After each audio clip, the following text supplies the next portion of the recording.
सो hi friends, आज हम लक्ष्मीकांत का फर्स्ट चैप्टर स्टडी करेंगे, which is obviously historical background.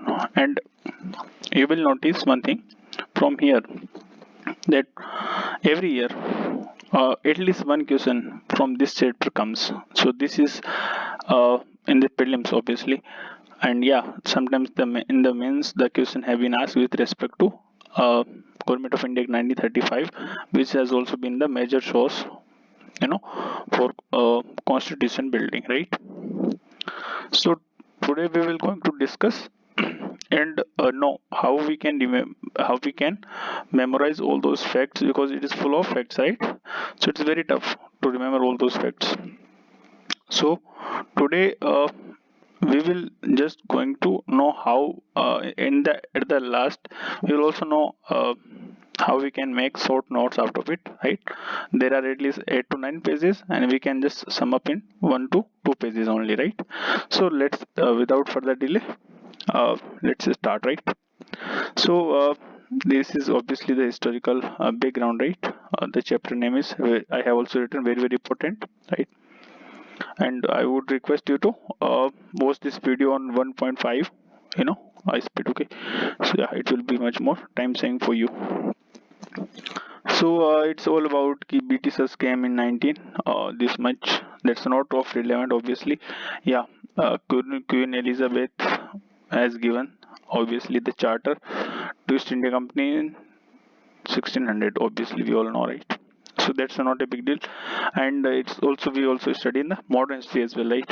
Ki, in the Battle of Buxar, ultimately the Britishers got the control over Devani rights our the promises of Bengal, Bihar and Odisha, right? Devani rights means rights our revenue civil justice. It means the administration, you can say, was in the hands of uh, in the Nawab, while the revenue sources were handed to the British. That is the dual governance system, right? Double governance, right? So yeah, move forward. Let's no, this is not for our relevant, right? We will only study which is of or yeah. Here we can here you can see they are explained to. Actually, we need to understand the crown rule was with respect to, actually, the the rule actually has started by 1764, but actually the regulation, that there was a need. Actually, what why is the need? by Because क्योंकि east India company है ना, actually में वो क्या कर रही थी, घाटे में चल रही थी, ठीक है? बहुत ज्यादा रेवेन्यू आने के बाद भी वो घाटे में चल रही। The reason was behind that कि बहुत ज्यादा करप्शन था वहां पे, ठीक है? So this was the reason. तो उसको रेगुलेट करने के लिए ब्रिटिश पार्लियामेंट ने कुछ एक्ट पास किए, जो कि रेगुलेटिंग है, actually British east India company को रेगुलेट करने के लिए बनाए गए थे, ठीक है? Okay, let's move forward. या जब 1857 में जब ये हुई थी, जो रेवोल्यूशन हुआ था, सिपाही म्यूटिनी बोल सकते हैं। Different students have written like different perspective on this. या सो जो सिपाही म्यूटिनी थी उसके बाद उन्होंने एक्चुअली में डायरेक्ट रूल स्टार्ट किया ब्रिटिश गवर्नमेंट ने in India. Okay, India was a colony, right? So let's firstly start what we need to study कि कंपनी रूल वाज 1773 से 1885 तक था, और 1858 से लेके 1947 के बीच में क्राउन रूल था, और obviously we got independence in 1947 15 August, right? So yeah this was the first act obviously, so the regulating act, okay? So yeah, so it was obviously cost, ये तो था ही, importance उसका तो obvious है, first था ही, but yeah, what we need to understand here कि yeah, here the post of Governor General of Bengal was created, okay? This is a very important thing, okay? Okay, Governor of Bengal was made Governor General, और वो executive council भी बनाई गई थी 4 members की, ठीक है? ओके, उसकी हेल्प करने के लिए। और हाँ, ये एक फैक्ट आपको याद रखना है, जो lord Warren Hastings was the first governor general of Bengal, okay? इतना ही याद रखना इसमें। एक तो गवर्नर ऑफ बंगाल को आपने governor general of the governor of Bengal को आपने गवर्नर जनरल ऑफ बंगाल बना दिया, और उसको हेल्प करने के लिए अपने असिस्टेंट का एग्जीक्यूटिव काउंसिल भी रखी 4 मेंबर्स की, ठीक है, सिंपल। एंड जो फर्स्ट थे वो वॉरेन हेस्टिंग्स थे, राइट। और हाँ, वन मोर इम्पोर्टेंट थिंग ये भी याद रखना आपको कि अदर जो प्रेसिडेंसीज थी, there were 3 main presidencies, we all know, right. Obviously Bengal, Madras and Bombay, right. So yeah other presidency Bombay and Madras were सब मेड सबऑर्डिनेट, उन्होंने उसके नीचे डाल दिया भी है, अब उसके अंडर काम करना पड़ेगा बंगाल जो गवर्नर जनरल उसके, ठीक है। इतना याद रखना आपको, सिंपल। और या इसमें सुप्रीम कोर्ट इस्टेब्लिशमेंट भी हुआ था कलकत्ता में, और इसमें ये 1974 इसमें एक चीफ जस्टिस था, और ये वही 1.3 जो भी है, एक चीफ जस्टिस और 3 अदर जज थे, ठीक है। और या this is very important thing कि यहाँ पे करप्शन को कर्ब करने के लिए उन्होंने क्या किया, क्योंकि there was wide spread corruption, right, among the servants of the company. So अभी यहाँ पे क्या कर दिया उन्होंने, प्रोहिबिट कर दिया सर्वेंट्स को कि आप ये नहीं ले सकते, ठीक है, जो आप प्राइवेट जो ट्रेड करते हो पहले वो नहीं कर सकते आप, ठीक है। और नहीं आप गिफ्ट वगैरह ब्राइब ये देखो एक्सेप्ट कर सकते हो, ठीक है। मूव फॉरवर्ड, हाँ यहाँ पे कुछ नहीं है, ये बॉडी बनाई थी जैसे आजकल भी कॉर्पोरेट्स में होता है एक्चुअली में। So this was the body of a group of people were there who were the ultimate power, right, over the company, especially with respect to civil and military and revenue affairs, right? Yeah. So this was the regulating act. What we need to remember from here कि first important act था ये 1773 में आया था, ठीक है। और ये था गवर्नर जनरल था, गवर्नर ऑफ बंगाल को गवर्नर जनरल बने, और फर्स्ट ये था वॉरेन हेस्टिंग्स एग्जीक्यूटिव काउंसिल बना दी 4 मेंबर्स की, ठीक है। और प्रेसिडेंसी इसको सबऑर्डिनेट कर दिया, सुप्रीम कोर्ट बना दी, और वो भी कलकत्ता में चीफ जस्टिस 1+3, यू नो आपको पता ही कि 1+ चीफ जस्टिस प्लस 3 जजेस। और हाँ, ब्राइब को रोकने के लिए, करप्शन रोकने के लिए उन्होंने प्रोहिबिट कर दिया सर्वेंट को प्राइवेट ट्रेड में एंगेज होने के लिए, ब्राइब लेने के लिए। और board of court of director was also established, okay, simple. अब क्या कुछ यहाँ पे कुछ गलतियां रह गई थी पीछे, राइट, और 1773 वाले एक्ट में, तो उसको रेक्टिफाई करने के लिए what the British parliament did, उन्होंने एक अमेंडिंग एक्ट लाया उसको पास करने के लिए, ठीक है। तो इसमें सिंपल सा है, कुछ ज्यादा नहीं है कि इसमें ना ज्यादा पावर देने के लिए किया गया, बस सिंपल सा है। एग्जीक्यूटिव काउंसिल थी और गवर्नर को ज्यादा उसको सुप्रीम कोर्ट की जुडिशन से, क्योंकि 1774 में सुप्रीम कोर्ट कलकत्ता में बन गई थी, राइट। तो अब अगर बन गई तो ऑब्वियसली अब सारे उसके जुडिशन अंदर आएगा ना उसके, तो बट उन्होंने क्या किया, गवर्नर जनरल उसको और काउंसिल को ऑटोनॉमी दे दी और उनको बाहर कर दिया इससे, ठीक है। और इवन पब्लिक सर्वेंट्स वर भी exempted from the जुडिक्शन of supreme court, ठीक है। तो इसको कुछ नहीं है, सुप्रीम कोर्ट की पावर्स को कर्व कर दिया गया था। हाँ, ये भी इम्पोर्टेंट है कि रेवेन्यू मैटर्स को भी जुडिक्शन से फ्रॉम उसको भी आप उन्होंने बाहर कर दिया, एक्सक्लूड कर दिया रेवेन्यू मैटर्स को भी सुप्रीम कोर्ट के जुडिक्शन से, ठीक है, सिंपल। तो क्या क्या बाहर किया, गवर्नर जनरल उसके काउंसिल को, सर्वेंट्स को और रेवेन्यू मैटर्स को सुप्रीम कोर्ट के जुडिक्शन से बाहर कर दिया, सिंपल। कुछ नहीं है तो इम्पोर्टेंट नहीं है। हाँ, हिंदू लॉज ऑब्वियसली हिंदू के अकॉर्डिंग होंगे, और मुस्लिम्स वो जो ट्राइड होंगे वो उनका जो ट्रायल चलेगा मुस्लिम लॉज के अकॉर्डिंग चलेगा। हाँ, ये वेरी इंपॉर्टेंट है, आपको याद रखना है ये चीज कि जो अब क्या सुप्रीम कोर्ट की पावर कम कर दिया और गवर्नर जनरल जो काउंसिल उसको पावर को बढ़ा दिया। क्या किया उन्होंने, अपील जो प्रोविंशियल काउंसिल जो प्रोविंशियल जो थी कोर्ट से, वो अपील कहाँ जाएगी, गवर्नर जनरल काउंसिल के पास, जो एग्जीक्यूटिव 1+4 वाला जो था। 1+4 मतलब governor general plus 4 other members who were the part of executive council, right, which were created through regulating act of 1773। तो बस हाँ, इसको अगेन उसको ज्यादा पावर दे दिया, ठीक है।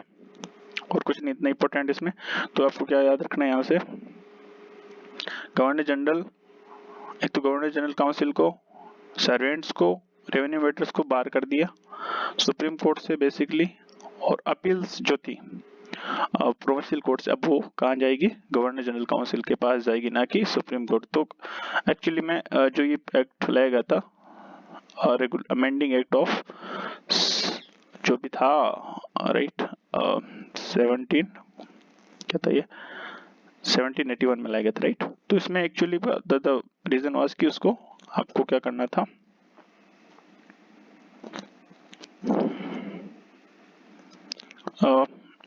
सुप्रीम कोर्ट की पावर को कर्व करना था, और क्या करना था, गवर्नर जनरल काउंसिल को मोर पावर देनी थी, ऑटोनॉमी देनी थी। उसके बाद एक मोर इम्पोर्टेंट एक्ट है पिट्स एक्चुअली में देवर प्राइम मिनिस्टर के during that time of Britain, right. So that's why it's called Pitt's India act, right. तो यहाँ पे भी थोड़ा आपको याद रखना है, बस सिंपल सा है कि यहाँ पे उन्होंने कमर्शियल और जो पॉलिटिकल फंक्शन है कंपनी के, उन्होंने अलग अलग कर दिया थोड़ा सा, बस सिंपल सा याद रखना है। इसको आप कैसे याद रख सकते हो कि देखो, court of direct means commercial, right, simple, और बोर्ड ऑफ कंट्रोल वो क्या हो गया, पॉलिटिकल अफेयर्स के लिए, सिंपल, और कुछ ज्यादा याद नहीं करना। सी देखो, आपको भी देखो, court of direct means commercial matters related revenue वगैरह, और बोर्ड ऑफ कंट्रोल जो भी अपॉइंटमेंट्स वगैरह होते हैं सर्वेंट्स के, वो बोर्ड ऑफ कंट्रोल करेगा, ठीक है, दैट्स पॉलिटिकल, राइट। और यहाँ पे हाँ, वन मोर इम्पोर्टेंट थिंग, एक तरह से ये डबल गवर्नमेंट ही थी, ठीक है, ओके। हाँ, one more important thing here is this कि उन्होंने क्या किया, आप बोर्ड ऑफ कंट्रोल को जो भी था पावर दे दिया सभी, बट ब्रिटिश पोजीशन बोला इन्होंने। अब क्या बोला, ब्रिटिश पार्लियामेंट जो भी इन्होंने एरिया कब्जा किया था अब तक, उसको ब्रिटिश पोजीशन बोला फर्स्ट टाइम। तो इम्पोर्टेंट यहाँ से क्या, दो चीजें याद रखनी है आपको, बस सिंपल सी, कि अब क्या कर दिया, पहले तो एक ही था कोर्ट ऑफ डायरेक्टर जो रिपोर्ट करेगा किसको, ब्रिटिश पार्लियामेंट को। अब इन्होंने क्या कर दिया, सारे मैटर्स के लिए, रेवेन्यू सिविली और रेवेन्यू सिविल और मिलिट्री मैटर्स के लिए, बट अब क्या हो गया, अभी दो बॉडीज बना दी गई, कोर्ट ऑफ डायरेक्टर और board of control. Court of director means commercial के लिए, रेवेन्यू टैक्स रिलेटेड जो भी चीजें होंगी वो, और बोर्ड ऑफ कंट्रोल पॉलिटिकल जो अफेयर्स थे उसकी रिपोर्ट देगा ब्रिटिश पार्लियामेंट को। और ब्रिटिश पोजीशन बोला है, बस इतना याद रखना, बुक खत्म, कोई ज्यादा इंपॉर्टेंट इसमें नहीं है। हाँ, एक्चुअल में इतना इंपॉर्टेंट है भी नहीं है, फिर भी इट्स इसमें कुछ नहीं, लॉर्ड कॉर्नवालिस थोड़े थे, उनके लिए थोड़ा उन्होंने अलग से कुछ एग्जेम्पशन दी कि उनको ओवर राइडिंग पावर दे दी थोड़ी सी काउंसिल के ऊपर, कमांडर चीफ वगैरह, इतना कोई इंपॉर्टेंट नहीं है। तो बस सिंपल सा ही, ज्यादा है नहीं, याद रखने के लिए कुछ नहीं इसमें, उसको ज्यादा पावर, स्पेशल पावर, अब जो स्पेशल पावर लॉर्ड कॉर्नवालिस को दी, वो सभी पावर वापस सारे गवर्नर जनरल को फ्यूचर में दे दिया गया इसके चार्टर एक्ट ऑफ 1793 के में, सिंपल सा, यही कुछ ज्यादा नहीं इसमें भी। देखो, इसे overriding power given to the lord Cornwallis को जो दी थी, अब सारे गवर्नर फ्यूचर गवर्नर को जनरल को दे दिया, सिंपल, ठीक है। और मोर कंट्रोल कुछ नहीं ज्यादा, वो तो सेम ही है। हाँ, अनदर 20 पीरियड्स के लिए। अब यहाँ पे आपको याद रखना, ये चार्टर एक्चुअली में क्या होता, चार्टर क्या, देखो क्या आया था, आपको याद होगा, ये आया था आपके 1773 में आया था, राइट। इसमें आप 28 करोगे तो कितना आएगा, 1793, 20 ईयर के बाद आया, राइट। तो सिंपल यही है, बस कुछ नहीं और। तो 20 साल का हो गया, इसमें कोई बड़ी बात नहीं है। हाँ, ये इंपॉर्टेंट चीज है कि अब जो बोर्ड ऑफ कंट्रोल के जो भी मेंबर थे, जो कि पॉलिटिकल अफेयर्स को देख रही थी बॉडी, अब उसके और उसके जो ऑफिसर्स वगैरह, स्टाफ वगैरह, सबको अब इंडियन रेवेन्यू से उनको सैलरी दी जाएगी। अल्टीमेटली एक्सप्लॉइटेशन किया जा रहा था किसका, इंडियन पीपल का, राइट, सिंपल। तो ये हो गया था। तो इसमें दो चीज आपको याद रखनी है, जो कुछ ज्यादा इंपॉर्टेंट है नहीं, फर्स्ट वाला ये इंपॉर्टेंट, फिफ्थ वाला सबसे ज्यादा, कि लॉर्ड कॉर्नवालिस को जो दी गई थी ओवरराइडिंग पावर, उसको फ्यूचर गवर्नर को दे दी, ज्यादा पावर दे दी उसको, गवर्नर जनरल को ऑटोनॉमी दे दी, ठीक है। और बोर्ड ऑफ कंट्रोल और जो उसके स्टाफ थे, अब उसको सैलरी कहाँ से मिलेगी, ब्रिटिश इंडियन रेवेन्यू से, ठीक है। पहले ब्रिटिश पार्लियामेंट दे रही थी, ठीक है। अब क्या हो रहा है, चार्टर एक्ट ऑफ, ये वेरी इंपॉर्टेंट है, वेरी वेरी इंपॉर्टेंट है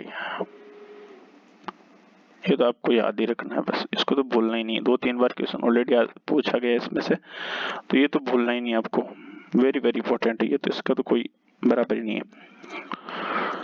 तो यहाँ पे क्या उन्होंने जो कि ब्रिटिश एक्चुअली में 1600 में जो उन्होंने क्वीन एलिजाबेथ ने उनको चार्टर ईस्ट इंडिया कंपनी को दिया था, उसमें इन्होंने लिखा कि आपकी मोनोपोली रहेगी सारे ट्रेड में, जो भी east east of cop cape of good hope जो थी, which is the obviously the port of South Africa, right. तो उसके ईस्ट में जो भी एरिया होंगे उसमें आपका ही मोनोपोली होगी, और ब्रिटेन की कोई भी कंपनी इस पे इसमें व्यापार नहीं कर सकती, इसमें ट्रेड नहीं कर सकती, राइट। तो जो भी अब क्या इन्होंने क्या अबोलिश कर दी इसको, क्योंकि there was a lot of pressure from other businessman also, कि भाई आप अकेली कंपनी को क्यों दे रहे हो, हमें क्यों नहीं दे रहे हो, why there is so much discrepation. और यहाँ पे इस टाइम तक there was a lot of things were like with respect to free economy. Adam Smith also has written his books, right? तो उस टाइम तक एडम स्मिथ वगैरह लिखे मिडिल क्लास का भी इमर्जेंस हो रहा था, ठीक है। तो अभी क्या इन्होंने बहुत प्रेशर डाला गवर्नमेंट के ऊपर, मिडिल क्लास ने, तो गवर्नमेंट ने क्या किया, इसकी कंपनी की ईस्ट इंडिया कंपनी की मोनोपोली को अबॉलिश कर दिया, ठीक है। बस दो चीजों में नहीं किया, एक तो trade in T and trade with China.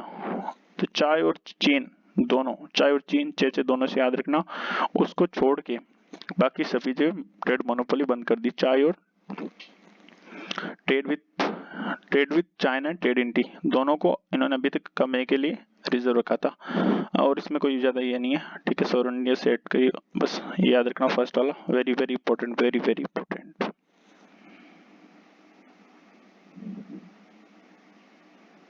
ठीक है।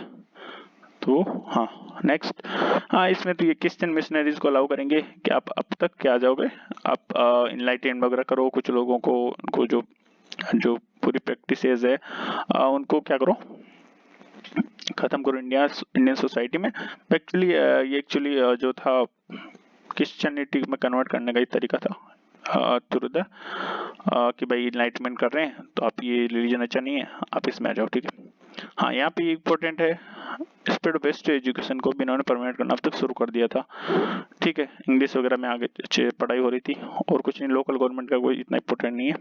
तो आपको क्या याद रखना है यहाँ से, ये वेरी वेरी इंपॉर्टेंट है, डोंट फॉरगेट दिस, ठीक है। ये बहुत ज्यादा इंपॉर्टेंट है, आपको इसको तो बोलना ही नहीं है बिल्कुल भी। तो ट्रेड मोनोपोली खत्म कर दी थी ईस्ट इंडिया कंपनी की, किसमें छोड़कर, ट्रेड विद चाइना और ट्रेड विद टी खत्म। उसके बाद क्रिश्चियन मिशनरी अलाउ कर दिया आने के लिए, वो भी, और spread of west education start हो गया, सिंपल। अब यहाँ से भी 1813 जो भी पूछा गया था इसमें भी, ठीक है। तो आप ये देखना, अभी आप 1813 में आया था, पहला कौन सा आया था 1773, उसके बाद 1793, उसके बाद क्या आया 1793 आ गया, उसके बाद 1813 में आ गया, अभी 1833 में आ जाएगा, 20 साल का ही गैप रहता है इसमें, ठीक है। तो अभी यहाँ पे क्या होगा, चार्टर एक्ट, ये भी बहुत इंपॉर्टेंट है, आई थिंक 2023 में जब मैंने अटेम्प्ट दिया था तो ये क्वेश्चन यहाँ से आया था, ठीक है। कहाँ से आया था, यही था, डायरेक्ट क्वेश्चन था, ठीक है, कि गवर्नर जनरल ऑफ बंगाल को गवर्नर जनरल ऑफ इंडिया कौन से एक्ट के थ्रू बनाया गया था, ठीक है। तो अब क्या हो गया, सबसे ज्यादा सेंट्रलाइजिंग पावर की इसमें, तो याद रखना यहाँ पे, तो फाइनल स्टेप टुवर्ड सेंट्रलाइजेशन, कि अब सारी पावर्स एक ही बंदे के हाथ में देने की कोशिश हो रही है, ठीक है। तो अब गवर्नर जनरल जो था बंगाल, जो फर्स्ट कौन था गवर्नर जनरल बंगाल था, वारेन हेस्टिंग्स। अब ऑब्वियसली तब तक तो चेंज हो गए थे गवर्नर जनरल, तो अब क्या होगा, गवर्नर जनरल बंगाल को गवर्नर जनरल इंडिया बना दिया, क्योंकि अब तक उन्होंने जितना एरिया लाइक कब्जा करना था कर लिया था, एक्सेप्ट पंजाब को छोड़ के, सिंध वगैरह को छोड़ के, ठीक है, जो कि हम मॉडर्न स्ट्रीम में पढ़ेंगे ऑब्वियसली। तो अब तक क्या क्या इन्होंने गवर्नर जनरल बंगाल को ये कर दिया, ठीक है, इसको बना दिया। फर्स्ट ये बंदा था लॉर्ड विलियम बेंटिंग, ये आपको नाम भी याद रखना है, बस सिंपल सा, कोई ज्यादा नहीं है। तो गवर्नर जनरल ऑफ इंडिया किसके 1833 के अकॉर्डिंग बनाया गया था। हाँ ये और इम्पोर्टेंट, क्योंकि यहाँ पे लिखा हुआ ये है कि भाई इन्होंने क्या किया, सारी पावर एक के हाथ में देना है, तो ऑब्वियसली अब एक के हाथ में दूसरों की पावर कम होगी ना, ये तो पावर बैलेंस इक्विलिब्रियम होता है, हम केमिस्ट्री वगैरह पढ़ते हैं, फिजिक्स वगैरह में। तो तो इक्वेशन है सिंपल कि भाई अब क्या इन्होंने गवर्नर जो थे बॉम्बे और मद्रास के, उनकी पावर को लेजिस्लेटिव जो भी पावर थी, लेजिस्लेटिव मतलब जो भी एक्ट बिल्स एक्ट्स बनाने की जो पावर थी वो भी छीन ली बेचारों से। ठीक है, तो और भी ज्यादा पावर दे दी गवर्नर जनरल को, खत्म। एक और ज्यादा रिपोर्ट नहीं है, इतना ही है बस। हाँ, अब यहाँ पे क्या किया इन्होंने, ईस्ट इंडिया कंपनी को इन्होंने कमर्शियल बॉडी बना दिया पूरा। ठीक है, commercial body in the sense, sorry, अब जो एक्टिविटी थी कमर्शियल, प्रॉफिट बेस जो भी था उसको खत्म किया और कंप्लीटली एडमिनिस्ट्रेटिव उसको बॉडी इन्होंने बना दिया। ठीक है, तो अब एडमिनिस्ट्रेटिव बॉडी बन गई पूरी। कौन से एक्ट के थ्रू ये दो डिवीजन किए गए थे, आप बताइए मुझे, याद करिए, रिकॉल करिए, कब कब कब ये किया गया था आपका पेट्स इंडिया एक्ट के अकॉर्डिंग। ठीक है, 1784 में बोर्ड ऑफ कंट्रोल और ये बनाया गया था, कौन सा, court of director commercial functions देख रहा था, और कोर्ट ऑफ जो board of control political functions. आप यहाँ पे भी आप ध्यान रखना कि इसमें देखो क्या बोल रहे हैं, in the trust of his majesty, जो इंडियन टेरिटरीज थी कंपनी की, उसको बोला कि अब क्वीन के ट्रस्ट में, ये एक्चुअली एक लाइन होती है, मतलब प्रोवर्ब होता है, उसको रिस्पेक्ट करने का, उसको उसके नाम पे ऑन द बिहाफ ऑफ, जो बोलते हैं वैसे ही, जैसे हमारे यहाँ पे प्रेसिडेंट है करंटली, वैसे ही it's symbolic head, right, head of the state. तो उस टाइम पे क्वीन थी, एक्चुअली क्राउन होता है, क्राउन किंग और कौन कोई भी हो सकता है। अभी ऑब्वियसली चार्ल्स है, वो क्या है, किंग है, राइट, वो भी क्राउन है। तो हाँ, तो उन्होंने क्या बोला कि अब लेजिस्लेटिव बॉडी बना दी। हाँ, यहाँ पे एक इम्पोर्टेंट चीज ये है कि इस एक्ट में एक इन्होंने अटेम्प्ट किया कि ओपन कंपटीशन सिविल सर्विस के लिए ओपन कर दें, मतलब इंट्रोड्यूस कर दें, ताकि जो सारे भी पहले क्या था, there was a lot of discrimination, right.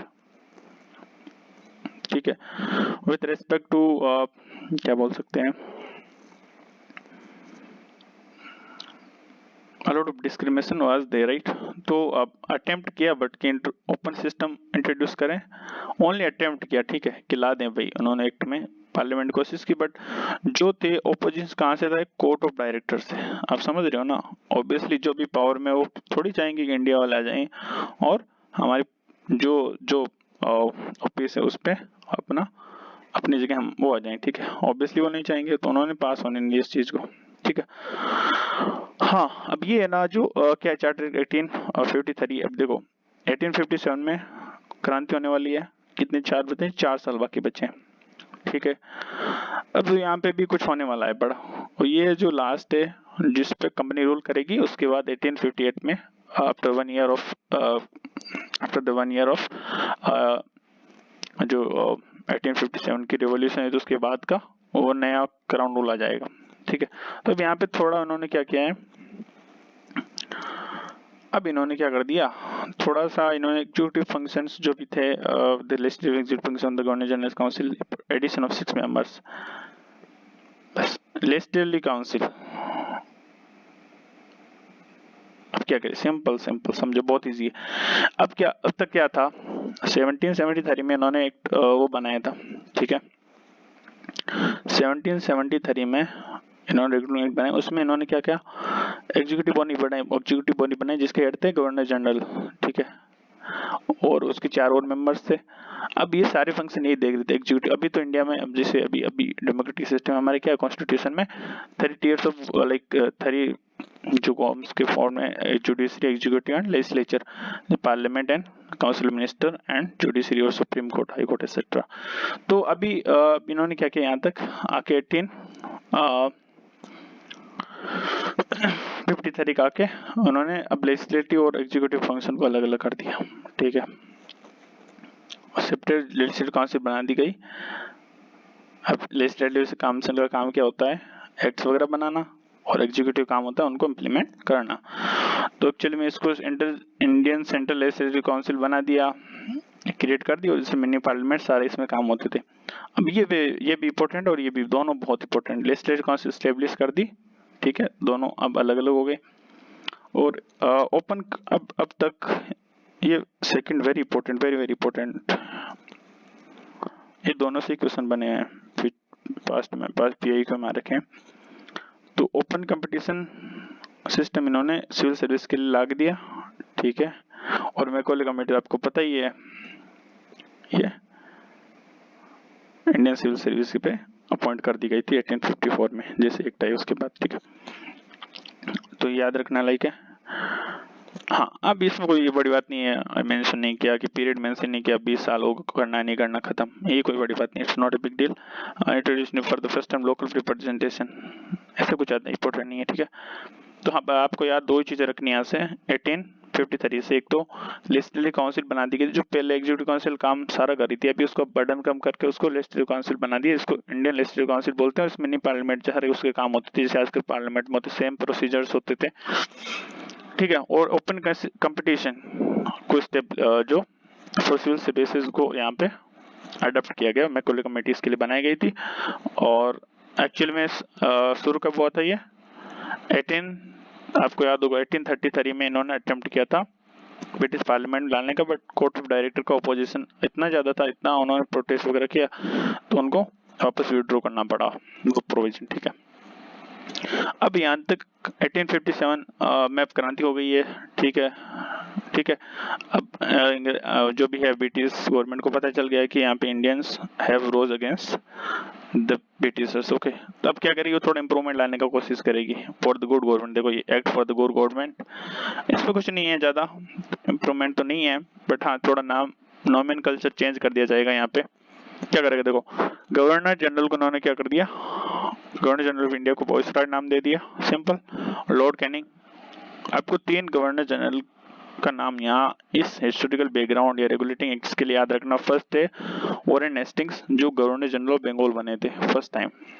ठीक है, दूसरा है लॉर्ड विलियम बेंटिक, जो first time governor general of India बने थे।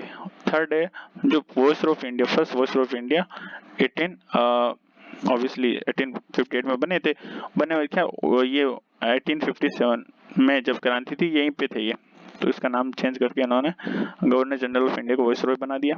ठीक है, याद रखना, वेरी इंपॉर्टेंट, इतना से याद रखो बस। अब डबल गवर्नमेंट का जो सिस्टम था, बस इनको दोनों को ही अबॉलिश कर दिया अभी।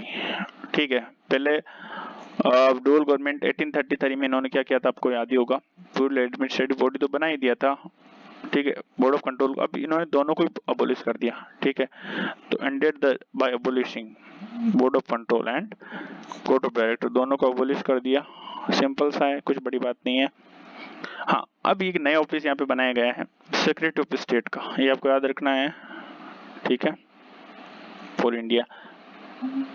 ठीक है, अब ये इसको सेक्रेटरी ऑफ, इसको और असिस्ट करने के लिए, जैसे 1773 में गवर्नर जनरल कोशिश करने एग्जीक्यूटिव काउंसिल बनने की, वैसे इसके लिए भी एक काउंसिल बनाई गई है। ठीक है, 15 मेंबर काउंसिल है ये, उसका हेड ऑब्वियसली वही होगा।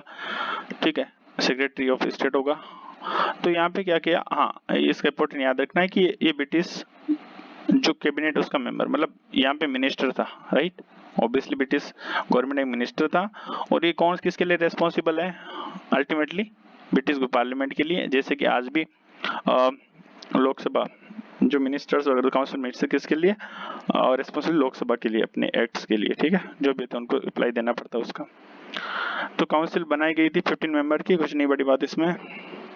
हाँ, ये थोड़ा आप याद रख सकते हो, बॉडी कॉर्पोरेट बनाए थे इसको, कि आप इसके खिलाफ केस भी कर सकते हो और ये भी किसी के खिलाफ केस कर सकती है बॉडी। ठीक है, तो यहाँ से आपको क्या याद रखना है, सिंपल सा, कुछ याद नहीं रखना है। एक तो कि गवर्नर जनरल ऑफ इंडिया का नोमेनकल्चर चेंज करके ना वाइसरॉय ऑफ इंडिया बना दिया, और फर्स्ट बंदा ये कौन था, लॉर्ड कैनिंग था। ठीक है, और सेकंड आप याद ये रख सकते हो कि अब जो डबल गवर्नमेंट थी, board of control and court of director, COD and BOD, उनको उन्होंने अबोलिश कर दिया, सेक्रेटरी स्टेट बना दिया, एक अदर ऑफिस बनाया नया सा। ठीक है, तो इसमें क्या है, इसको ये देखो यहाँ पे काउंसिल बना दी 15 मेंबर की एडमिनिस्ट्रेशन के लिए। सारा एडमिनिस्ट्रेशन अब कौन संभालेगा, ये संभालेगा। ठीक है, secretary of state, 15 member council, ये ब्रिटिश जो पार्लियामेंट उसका ऑब्वियसली मेंबर था ही, और ब्रिटिश कैबिनेट का भी मेंबर था, और ये ब्रिटिश पार्लियामेंट रेस्पॉन्सिबल है। सेक्रेटरी स्टेट को बॉडी कॉर्पोरेट थी, बीइंग स्वीडन, उसको आप क्या कर सकते हो, उसके खिलाफ केस भी कर सकते हो, और वो भी किसी के खिलाफ केस कर सकती है, सिंपल। अब यहाँ पे इंडियन काउंसिल एक्ट है, इतना इंपॉर्टेंट नहीं है इतना ज्यादा, बट ठीक है कोई नहीं, देख लेते हैं। इसमें कुछ नहीं है, वाइस रॉय ने नॉमिनेट किया है कुछ मेंबर्स को, इंडियन मेंबर्स को, नॉन ऑफिशियल मेंबर्स के तौर पे अपने एग्जीक्यूटिव काउंसिल में, ठीक है, कुछ नहीं है, बड़ी बात नहीं है। आपको तो पता ही होगा, ये राजा ऑफ बनारस वगैरह इनको तीनों को किया है, राजा ऑफ बनारस, महाराजा ऑफ पटियाला और डॉक्टर जो भी सर दिनकर राव, तो इनको तीन को हो सकता है अगर डीप में यूपीएससी बोर्ड डीप में चला जाए तो मे भी उन्होंने क्वेश्चन भी पूछ सकते हैं कि किस किस को अपॉइंट किया, तो राजा बनारस, महाराजा पटियाला, इन सर दिनकर राव को, ठीक है। उसके बाद इन्होंने क्या किया, हाँ देखो आपको याद होगा 1833, अगर आपको याद होगा तो उसमें हाईएस्ट लेवल का सेंट्रलाइजेशन किया गया था, रुको मैं आपको निकाल भी देता हूँ, उसमें फाइनल स्टेप टुवर्ड्स ये था, ये रहा देखो, फाइनल स्टेप टुवर्ड्स सेंट्रलाइजेशन। अब धीरे धीरे ये फिर से प्रोविंशियल ऑटोनॉमी को रिस्टोर करने की बात करेंगे, देखना आप, ठीक है। अब क्या करेंगे, process of decentralisation started by restoring the legislative powers to the Bombay and Madras presidencies.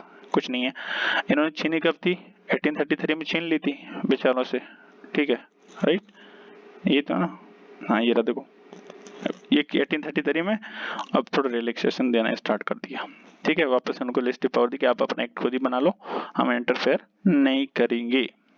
और ऑब्वियसली 1935 का जो एक्ट है गवर्नमेंट ऑफ इंडिया, उसमें बहुत ज्यादा प्रोविंशियल ऑटोनॉमी दे दी है, ठीक है, फेडरल एकदम फेडरल कॉन्स्टिट्यूशन के तौर पे वो। नो स्टेट काउंसिल इतना कोई वैल्यू नहीं है इसका। हाँ, यहाँ पे आपको याद रखना है, वाइस रॉय आपको क्या बना सकते हैं, रूल वगैरह बना सकते हैं, ऑर्डर वगैरह फॉर कन्वेंटेंस, जैसे प्रेसिडेंट बनाते हुए वैसे ही होता है सेम ही, ठीक है, आपको याद रखना है। रिकॉग्निशन ऑफ पोर्टफोलियो सिस्टम, ये आपको याद रखना, पोर्टफोलियो सिस्टम किसके अकॉर्डिंग इंट्रोड्यूस किया था, लॉर्ड कनिंग ने किया था, यहाँ तक अभी तक लॉर्ड कनिंग थे 1859 तक, उन्होंने ये लॉन्च किया। आपको दो चीज याद रखनी है कि नॉन ऑफिशियल जो मेंबर थे स्टैंडिंग काउंसिल के, उनमें तीन को इंडियंस को ऐड किया, राजा बनारस, महाराजा पटियाला और सर दिनकर राव। और एक इम्पोर्टेंट ये है कि प्रोसेस ऑफ डिसेंट्रलाइजेशन कैसे स्टार्ट हुई, भी यहाँ से होगी क्योंकि लेजिस्लेटिव पावर उनको रिस्टोर कर दी बॉम्बे एंड मद्रास प्रेसिडेंसीज की, simple, very simple, right. Portfolio system को इससे जो किसने स्टार्ट किया, ये लॉर्ड कैनिंग साहब थे।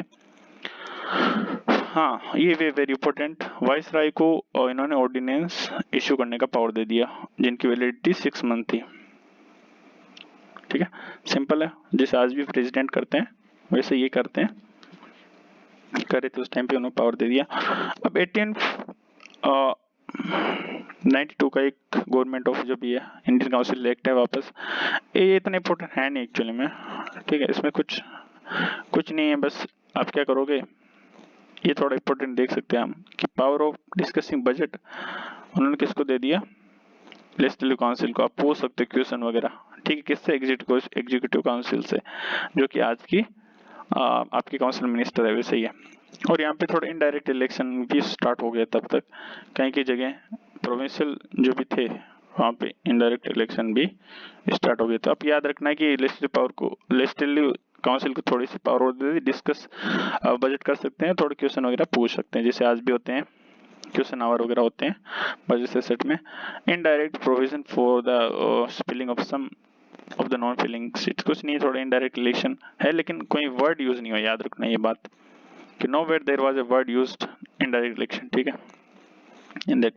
हाँ, ये वेरी वेरी इंपॉर्टेंट है, आपको पता ही होना चाहिए, अगर आप मॉडर्न हिस्ट्री पढ़ी है तो आपको पता होना चाहिए कि यही तो as a big double divide and rule का एक तरीका था। तो मॉडल एंड मिंटो रिफॉर्म भी बोलते हैं, 1909 का है। सेक्रेटरी ऑफ स्टेट कौन था यहाँ पे, लॉर्ड मॉडले, और मिंटो थे वो इस आपके, सिंपल। ऐसी साइज वगैरह इंक्रीज की, that's not important for our exam, right, so उसको फालतू में कौन याद रखेगा, और याद रहेगा भी नहीं, भूल भी जाओगे आप लोग, ठीक है। तो कोई मतलब नहीं है, ऑफिशियल मेजोरिटी बनाए रखी है अभी तक खुद के लिए, बट अनऑफिशियल इंडियंस को ज्यादा दे दिया है। यहाँ से इम्पोर्टेंट ये है, फॉर द फर्स्ट टाइम, जो भी चीज फर्स्ट टाइम होती है वो इतने से इम्पोर्टेंट होती है ना, ये तो पता ही हम सबको। तो association of Indians with executive council of the viceroy, देखो 1773 में एग्जीक्यूटिव काउंसिल बनाई।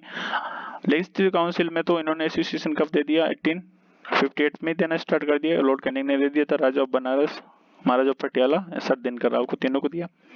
अब यहाँ पे फर्स्ट टाइम एग्जीक्यूटिव काउंसिल, जिसे अपन आज की लैंग्वेज में काउंसिल मिनिस्टर बोलते हैं, उसमें भी इंडियंस को इन्होंने प्लेस दे दिया। एक बंदा यहाँ पे था हमारे इंडिया के, सत्येंद्र प्रसाद सिन्हा, इसका नाम याद रखना, ये लॉ मिनिस्टर बना था फर्स्ट टाइम, ठीक है, इंडिया से ही है, तो इसको बनाया गया था लॉ मेंबर, ठीक है। हाँ, यही तो है सबसे बड़ा ट्रबल यहाँ पे, कम्युनल रिप्रेजेंटेशन मुस्लिम्स के लिए इन्होंने दे दिया। अब यहाँ पे डिवाइड एंड रूल होगा, सेपरेट इलेक्टेड, मतलब मुस्लिम कैंडिडेट होगा तो उसको मुस्लिम से वोट कर सकते हैं उस एरिया में, ठीक है। तो अलग अलग कैंडिडेट्स हो गया। तो जो होगा लॉर्ड मिंटो, उसको क्या बोलते हैं, फादर ऑफ कम्युनल। एक लोग इतना इंपॉर्टेंट नहीं, कुछ याद रखने लायक नहीं है, भले मत याद रखो इसको, भले कोई ज्यादा याद नहीं है, ठीक है। तो हाँ, अब यहाँ पे आपको दो चीज याद रखनी है यहाँ से 1909 से, कि फॉर द फर्स्ट टाइम यहाँ पे इंडियंस को एग्जीक्यूटिव काउंसिल में जगह दी। सत्येंद्र प्रसाद सिन्हा बंदा फर्स्ट मेंबर बना, फर्स्ट पर्सन फ्रॉम इंडिया जो उसको इसी जगह मिली लो मेंबर के तौर पे। और कम्युनल रिप्रेजेंटेशन मुस्लिम्स के लिए इन्होंने स्टार्ट कर दी सेट के थ्रू। तो दो चीजें याद रखनी है, बस कुछ नहीं इंपॉर्टेंट, ये दो ही। गवर्नमेंट ऑफ इंडिया एक्ट क्या है, वही है, उन्होंने किया कि अब रेस्पॉन्सिबल गवर्नमेंट लाएंगे इंडियंस के लिए बहुत ज्यादा। अब तक गांधी जी का भी यहाँ पे हो गया था, इंडिया में आ गए थे 1915 में, तो उन्होंने चंपारण, खेड़ा, जो अहमदाबाद मिल सब कुछ सत्याग्रह भी कर लिए थे। तो अब उनकी पॉपुलरिटी धीरे धीरे बढ़ रही थी, और कुछ ही टाइम के बाद, इसी के बाद नॉन कोऑपरेशन मूवमेंट स्टार्ट होने वाला है। अब तक क्या हो गया है, रोल जो जलियांवाला मासाक्र वो भी हो गया है, ठीक है, रोल्ट एक्ट भी ला दिया इन्होंने, ठीक है। तो अब ये थोड़ा इंडियंस को इम्प्रेस करने के, मॉडरेट्स को स्पेशली इम्प्रेस करने के चक्कर में आईएनसी के दो जो गुट हो गए थे 1907 में, शुरू जो सेशन हुआ था कांग्रेस का वहां पे, ठीक है। तो मॉडरेट्स जो कि प्रेयर, प्रोटेस्ट, इन सब में बिलीव करते थे, कॉन्स्टिट्यूशन रिफॉर्म्स वगैरह में, तो उनके लिए अभी कैरेट एंड स्टिक, ये कैरेट थी एक तरह से, ठीक है, इसके रिफॉर्म्स के नाम पे। तो जो मॉन्टेग्यू चेम्सफोर्ड रिफॉर्म भी बोलते हैं इसको, ठीक है। बस याद रखना है, जो पहले वाला तो सेक्रेटरी होता है, बाद वाला हमेशा वॉइसरॉय होता है। मॉडल में क्या होगा, ये सेक्रेटरी, ये मिंटो वॉइसरॉय हो जाएगा, सिंपल। अब यहाँ पे ये बहुत इंपॉर्टेंट है कि इन्होंने प्रोविंशियल और सेंट्रल जो सब्जेक्ट्स उनको इन्होंने दो पार्ट्स में डिवाइड कर दिया, ठीक है। बस ये याद रखना है आपको, ठीक है, कि सेपरेट कर दिया प्रोविंशियल और जो भी सेंट्रल और प्रोविंशियल सब्जेक्ट्स। जैसे आज हमारे पास 3 लिस्ट हैं, तो उस टाइम 1919 में इन्होंने दो लिस्ट बनाई सेंट्रल एंड प्रोविंशियल सब्जेक्ट्स की। और इंटरेस्टिंग बात यह है कि प्रोविंशियल सब्जेक्ट्स को इन्होंने दो पार्ट्स में डिवाइड किया फिर से, ठीक है। इसको बोला ट्रांसफर्ड और रिजर्व्ड, सिंपल सा याद रखना, इसमें कुछ बड़ी बात नहीं है। ट्रांसफर्ड का मतलब ट्रांसफर कर दिया, रिजर्व मतलब खुद के पास रखा।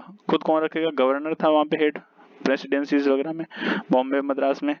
तो ये तो बंदा इसमें, ये मिनिस्टर की ये नहीं एडवाइस नहीं लेगा, ट्रांसफर्ड में एडवाइस लेनी पड़ेगी गवर्नर को कुछ भी बनाने, पास करना, करवाने के लिए, सिंपल है। तो ट्रांसफर्ड में गवर्नर जनरल, देखो ये governor general with head of minister responsible for the list council, ठीक है। और जो रिजर्व में उसको गवर्नर ऐसे पास कर सकता है। तो ये डायर की थी एक तरह से, जिसका मीनिंग होता है डबल रूल, ठीक है, Latin word I think, right, हाँ सॉरी ग्रीक वर्ड है, लैटिन नहीं ग्रीक वर्ड है, सॉरी। हाँ, अब यहाँ पे बाई कैमरलिज्म मतलब दो हाउस होना, ठीक है। जैसे अभी भी हमारे इंडिया में by cameralism, Rajya Sabha and Lok Sabha दो हाउस है, ठीक है, पार्लियामेंट के अंदर। तो अपर हाउस वही है, कुछ नहीं, काउंसिल स्टेट बना दिया अपर हाउस को, और लोअर हाउस को लेजिस्लेटिव असेंबली बोल दिया, बस। जो आज की लोकसभा है, डायरेक्ट इलेक्शन, कुछ मेजोरिटी मेंबर्स उन्होंने डायरेक्ट इलेक्शन भी शुरू कर दिया, थोड़ा ये याद रखना है बस। अब कुछ नहीं है, 6 मेंबर्स होने चाहिए, 30 मेंबर्स होने चाहिए, अभी आप याद रखो, भूल जाओगे बिल्कुल खुद ही, हाँ ये याद रखना, प्रिंसिपल ऑफ कम्युनल रिप्रेजेंटेशन बहुत सारे लोगों को दे दिया इन्होंने, सिक्स को भी दे दिया, अभी मुस्लिम्स को तो 1909 में दे दिया था, अब इंडियन क्रिश्चियन को दे दिया, एंग्लो इंडियंस और यूरोपियंस को भी दे दिया। तो धीरे धीरे ये इंडिया को डिवाइड कर रहे हैं और भी ज्यादा। थोड़ा बहुत टैक्स राइट और वोटिंग राइट भी दे दिया, प्रॉपर्टी एजुकेशन के बेसिस पे, प्रॉपर्टी टैक्स और एजुकेशन के बेस पे, ठीक है।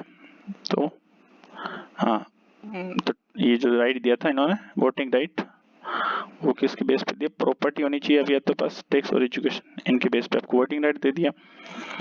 हाँ अभी यहाँ पे हाई कमिश्नर का ऑफिस बना दिया है, थोड़ा सा याद रखना है बस इतना सा कि कुछ जो भी सेक्रेटरी काम कर रहा था उसका कुछ काम अब हाई कमिश्नर करने लग जाएगा। हाँ ये हमारे लिए इंपॉर्टेंट है क्योंकि हम इसी के लिए प्रिपरेशन कर रहे हैं, राइट। पब्लिक सर्विस कमीशन एक इसी के अकॉर्डिंग बनाया था, 1 अक्टूबर 1926 में इसके एस्टेब्लिशमेंट हुआ था। सेंट्रल पब्लिक सर्विस कमीशन बनाया यहाँ से सीधा, जिसे आज यूपीएससी बोलते हैं हम, यूनियन पब्लिक सर्विस कमीशन। हाँ ये देखो setup, Arvind Saxena was the first जो थे चेयरमैन थे यूपीएससी के, सेंट्रल पब्लिक सीपीएससी, उस टाइम सीपीएससी था। 1 अक्टूबर 1926 को एस्टेब्लिश अरविंद सक्सेना। हाँ यहाँ पे आप याद रखना थोड़ा सा, और फर्स्ट टाइम फिर से फर्स्ट टाइम हुआ है कुछ, तो फर्स्ट टाइम याद रखना ही पड़ेगा अपने को, ठीक है। फर्स्ट टाइम क्या क्या, प्रोविंशियल बजट को सेंट्रल बजट से अलग कर दिया और अब अपना प्रोविंशियल लेजिस्लेचर अपना बजट खुद बना सकते हैं, ठीक है। फिर से ऑटोनॉमी देने की बात हो रही है और यहाँ पे साइमन कमीशन के अपॉइंट करेंगे कि इसमें जो भी बना है 1990 वाला एक्ट, उसमें इंडिया कैसे काम कर रहा है। उससे 2 साल पहले ही 1927 में इन्होंने साइमन कमीशन को इंडिया भेज दिया, जिसमें से 7 मेंबर से सारे इंडियंस थे, सॉरी सारे ब्रिटिशर्स थे, तो कोई भी इंडियंस नहीं था। तो उन्होंने साइमन गो बैक का जो स्लोगन दिया, बट इन्होंने जो भी किया था, मतलब प्रपोजल्स दिए थे, उन्होंने एक्सेप्ट करके ब्रिटिश गवर्नमेंट ने वाइट पेपर लाया था, ठीक है। ये वाइट पेपर आपको याद रखना है 1935 में आएगा, ठीक है। 1935 का रूप आएगा इसमें, और इसमें कॉमन अवार्ड आप इसमें पढ़ोगे वैसे भी, ठीक है। 1932 में रामसी मैकडोनाल्ड प्राइम मिनिस्टर थे, उन्होंने वही कम्युनिटी रिप्रेजेंटेशन का बहुत सारे लोगों को दे दिया अभी, तो ठीक है, शेड्यूल कास्ट इनको भी दे दिया। अब इन्होंने गांधी जी ने यहाँ पे प्रोटेस्ट किया, उनके बाद पूना पैक्ट हुआ था, किसके बीच, अम्बेडकर और गांधी के बीच, आपको याद होगा। मॉडर्न हिस्ट्री का टॉपिक है ये भी, कोई बात नहीं है। देखो पूना एक्ट हो गया, ठीक है, ये रहा Poona pact, Poona act, Poona pact जो भी है। अब जो जॉइंट इंक्लूड एक्ट होगा और सीट रिजर्वेशन कर देंगे, कुछ सिंपल सा, दोनों एग्री हो गए, अम्बेडकर और गांधी। अब यहाँ पे हाँ, गवर्नमेंट ऑफ इंडिया एक्ट 1930, ये वेरी वेरी इंपॉर्टेंट है, क्योंकि मेजर जो इंडियन कॉन्स्टिट्यूशन आज जो है, ठीक है, उसका बहुत ज्यादा पार्ट जो फाउंडेशन यही इसी एक्ट से ली गई है, बहुत सारे सोर्स यही है, सबसे बड़ा सोर्स। तो यहाँ पे ऑल इंडिया फेडरेशन उन्होंने बनाया कि 1935 में एक तरह से कॉन्स्टिट्यूशन था, ये भी शेड्यूल वगैरह जो भी थे, रेस्पॉन्सिबल गवर्नमेंट थी, कंप्लीटली रेस्पॉन्सिबल गवर्नमेंट लाने का प्रयास किया कि अब तो भाई अदरवाइज नहीं करेंगे तो इंडिया वाले पावर छीन लेंगे, तो इन्होंने थोड़ा क्या अभी वो कर लेते हैं, थोड़ा और भी पावर देते हैं इनको बेचारों को, तो इंडियन दे दिया, कुछ नहीं है। ऑल इंडिया फेडरेशन कंसिस्टिंग, ये अभी 2024 में यूपीएससी में क्वेश्चन, डायरेक्ट क्वेश्चन यहाँ से, direct direct direct direct direct, ठीक है। तो ये अभी 2024 का फिल्म्स में आ रखा है। All India federation consisting of units, ठीक है। अब पावर डिवाइड कर दी फिर से कि ऑल इंडिया फेडरेशन होगा जिसके 2 मेंबर होंगे, British provinces, principal states. British provinces जो ब्रिटिश ने मतलब कब्जे में ले लिए, अपने ले रखे, जिसपे और रूल कर रहे हैं। ब्रिटिश जो प्रिंसिपल स्टेट्स जिसपे रूलर्स इंडियंस थे, बट हाँ उनको सबऑर्डिनेशन वो भी था, उनके अंडर ही थे फिर भी, तो दोनों को मिला के फेडरेशन बनेगा। फेडरेशन का सिंपल मीनिंग होता है जहाँ पे 2 गवर्नमेंट काम करती है, जैसे इंडिया एक federal government, India federal country है, तो यहाँ पे स्टेट गवर्नमेंट और जो भी यूनियन गवर्नमेंट काम करती है, ठीक है। पावर का डिवीजन होता है यहाँ पे सिंपल, तो यहाँ पे पावर को डिवीजन कर अभी 3 लिस्ट बना दी पूरी, अभी जैसे आपके हमारे में अभी कॉन्स्टिट्यूशन में वही है same, central list, provincial list और कॉन्करेंट लिस्ट, ये 3 बना दी अभी यहाँ पे कि अब सेंट्रल लिस्ट में ऑब्वियसली सेंटर कानून बना सकता हूँ ओनली, प्रोविंशियल में स्टेट बनाएंगे प्रोविंसेस, उस टाइम पे प्रोविंसेस थे ऑब्वियसली, और कॉन्करेंट लिस्ट में दोनों बना सकते हैं। रेजिडुअरी पावर, रेजिडुअरी मानी होता है कि जो तीनों लिस्ट में से कोई एक किसी में भी नहीं है, उसके पावर बनाने का पावर है वाइसरॉय के पास। ठीक है, वाइसरॉय कौन से एक्ट के थ्रू बनाया गया था, रिकॉल करिए 1858 के जो था एक था उसके अकॉर्डिंग उसमें उसको पोस्ट बनाया गया था 1857 के रिवॉल्यूशन के बाद। अब डायर की देखो क्या किया इन्होंने, प्रोविंशियल लेवल पे तो डायरेक्टली खत्म कर दी और ठीक है ऑटोनॉमी दे दी उनको, और सेंट्रल लेवल पे इन्होंने डायरकी ला दी। डायरकी मीन्स ग्रीक वर्ड है, डबल गवर्नमेंट जिसे बोलते हैं। ठीक है, अब सेंट्रल, अब यहाँ पे इन्होंने क्या कर दिया, ये देखो dyar adoption of dyarchy at the centre started. अब सेंटर के सब्जेक्ट को 2 पार्ट्स में रिजर्व एंड ट्रांसफर्ड में उसको डिवाइड कर दिया। ठीक है, वही है ट्रांसफर्ड मतलब जिसमें रिस्पॉन्सिबिलिटी होती है, रिजर्व मतलब कोई रिस्पॉन्सिबिलिटी नहीं होती, राइट। बाई कैमरलिज्म कुछ जगह इन्होंने कुछ प्रोमिसेस में लाया, ये कोई इंपॉर्टेंट नहीं हमारे लिए, एग्जाम के लिए कोई नहीं पूछेगा यहाँ से। Extended principle of community representation, बस इसको और एक्सपेंड कर दिया, सिंपल, कोई ज़्यादा ये भी इम्पोर्टेंट नहीं है, बस वुमन के लिए, शेड्यूल कास्ट वगैरह इनके लिए भी, वर्कर्स वगैरह के लिए भी। अब इन्होंने क्या कर दिया, काउंसिल ऑफ इंडिया स्टेब्लिश कर दिया, the secretary was for the team of advised abolished. देखो काउंसिल ऑफ इंडिया जो इन्होंने 1858 में जो एक्ट लेके आए थे ये, ठीक है, जहाँ से क्राउन रूल स्टार्ट हुआ था, उन्होंने जो बनाई थी, अब इसको उनको अबोलिश कर रहे हैं ये। ठीक है, अबोलिश कर दिया, और कुछ नहीं, अभी थोड़ी 10% लोगों को वोटिंग राइट मिल रहे हैं थोड़े, कोई बड़ी बात नहीं इसमें तो। हाँ, यहाँ पे देखो रिजर्व बैंक ऑफ इंडिया की भी स्टेब्लिशमेंट हो गई यहाँ तक इस एक्ट के थ्रू। आरबीआई पैसा छाप भी सकता है और करेंसी वगैरह को उनका सारा कंट्रोल करेंसी और क्रेडिट पे होगा। फेडरल पब्लिक, अब देखो यहाँ पे 2 तरीके से सिविल सर्विसेज बनाएंगे जैसे आज के प्रेजेंट इंडिया में है। ठीक है, फेडरल यूनियन लेवल पे फेडरल और प्रोविंशियल स्टेट लेवल पे प्रोविंशियल था, जैसे आज पीसीएस होते हैं और यूपीएससी है। ठीक है, जॉइंट पब्लिक सर्विस कमीशन भी होते हैं। ठीक है, वो भी बनाया था 2 ज्यादा स्टेट्स के लिए। फेडरल कोर्ट, ये कोई बड़ी बात नहीं है, वैसे भी सुप्रीम कोर्ट बनाया गया था। ठीक है, अब इंडियन इंडिपेंडेंस एक्ट थोड़ा सा इंपॉर्टेंट है, ज्यादा नहीं है, क्योंकि सीधा आपको याद ही रखना है डायरेक्टली, ये आप सब तो मॉडर्न स्टेम पढ़ोगे कि कौन लाया था, अगस्त ऑफर क्या था, क्रिप्स मिशन क्या था, कैबिनेट मिशन क्या था।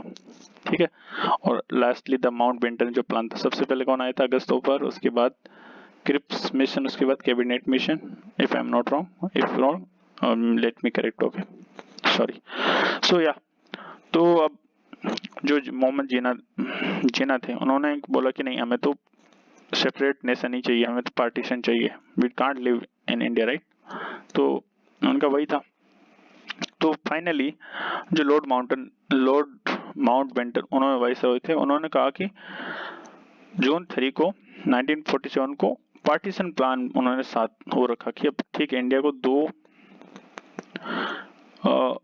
कंट्रीज में डिवाइड कर दी, Indian Pakistan, domain of Indian Pakistan बना दी जाएगा, और इंडिया इसको प्लान को एग्जीक्यूट कैसे, इंडियन इंडिपेंडेंस एक्ट के थ्रू कर दिया गया।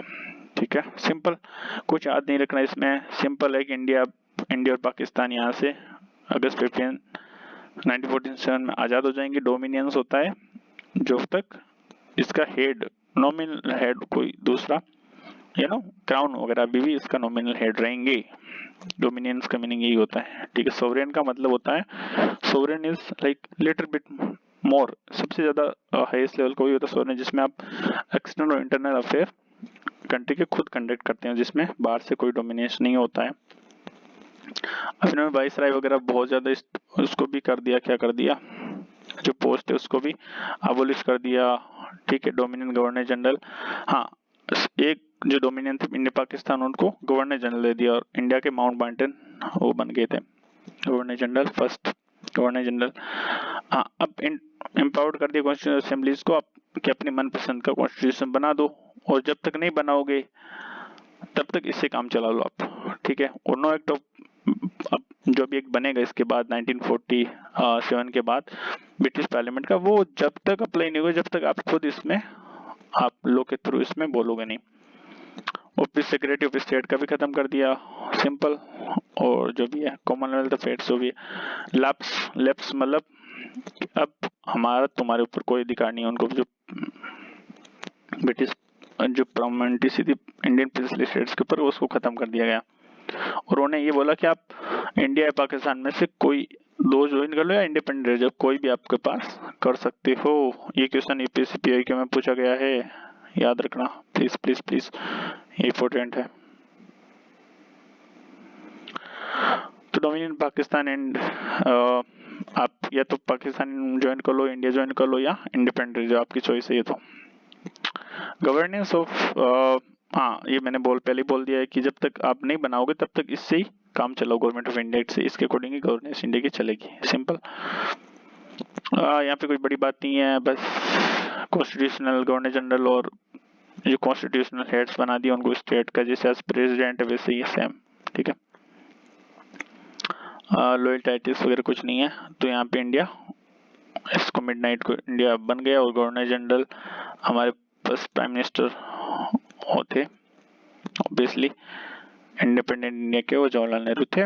और ये Lord Mountbatten first governor general, जैसा कि मैं पहले बता चुका हूँ।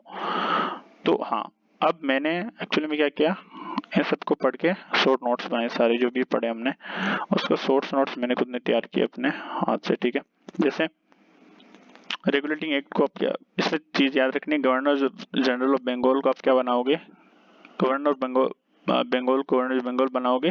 फॉरेन एक्सचेंज बंदा पहला था, एग्जीक्यूटिव काउंसिल 1144, सुबॉर्डिनेशन ऑफ प्रेसिडेंसीज मतलब बंगाल मद्रास एंड बॉम्बे की उनको इसके अंडर कर दिया, ठीक है। और CGI +3 at Calcutta supreme court बनाया, एक CGI थे, 3 और जज थे, ठीक है, सिंपल।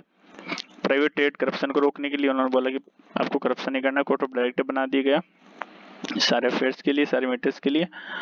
और 1981 जो अमेंडिंग एक्ट था 1781 जो था, तो अपील्स प्रोविंशियल कोर्ट से कहाँ जाएगी, गवर्नर जनरल काउंसिल को। और अगर आपको याद रखना है तो ये सिंपल से याद रखना कि सुप्रीम कोर्ट की पावर इसमें से कम कर दी गई, गवर्नर जनरल काउंसिल की पावर बढ़ा दी गई। जो भी अपील्स वगैरह होंगी अब कहाँ जाएंगी, गवर्नर जनरल काउंसिल के पास जाएगी, ठीक है। रेवेन्यू मैटर्स, ऑफिसर्स, सारे जो भी रिलेटेड थे उनको सुप्रीम कोर्ट के परिधि से कम बाहर कर दिया।